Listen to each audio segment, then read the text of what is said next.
ką, gavau tokį užsakymėlį. Iš pradžių reikėjo klientai tik tai pervežti tas žemes, bet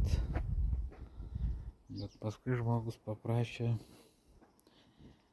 buvo užsėjęs žolytę, paprašė, kad išlygint šitam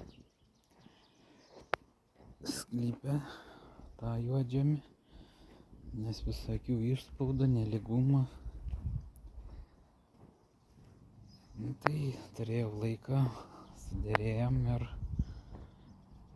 prasidėjo darbai. Tai va, dalis jau aplyginta.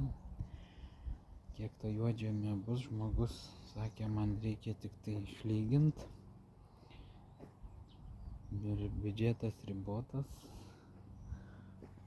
Tai va gerai, kad trinkelį sakė nedės. Tai gerai, kad paliko duobę, kur akmenis pil. Tai va, kiek išsirenka akmenų prisipylė iš šitos kruvytės. Tai va, renkasi, grėbstasi, lyginasi viskas. Tai va, lyginsi tol, kol turėsi juodžemę. Kol turėsi juodžemę, dar reikės matyti ir sėklas biškį pabarstyti. Tai va, tokie darbai vyksta. Tai jeigu kam bus įdomu, paskui kelsiu į YouTube video, kaip jau bus atliktas visas darbas. Tai va, čia sakau, yra biudžetas ribotas žmogaus, tai darom taip, kaip prašė. Matysim, kaip čia mums pavyks viską padaryti. Tai va, žemė irgi nebedaug beliko, nežinau kaip čia. Ir čia va dar palygins, nes čia pats darėsi, tai labai daug nelygumų, duobių. Tai va, reiks dar čia sutvarkyti ir šitą pusę. Trinkelė nebus, bus akmenukai, tai jisai labai nepergyvena dėl aukščių, dėl visko, tai...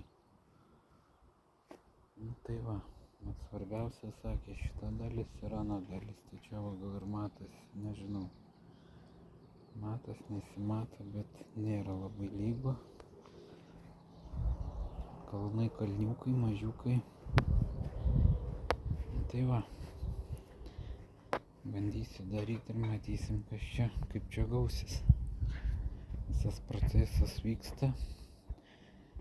Kam bus įdomu pasižiūrėti, galėsit YouTube ar pasiekti, ar kažkaip toks galutinis vaizdas bus. Tai va, ačiū kas žiūrės, jeigu kas galit ir pakomentuoti. Tai va, tokia šiandien mano darbo diena.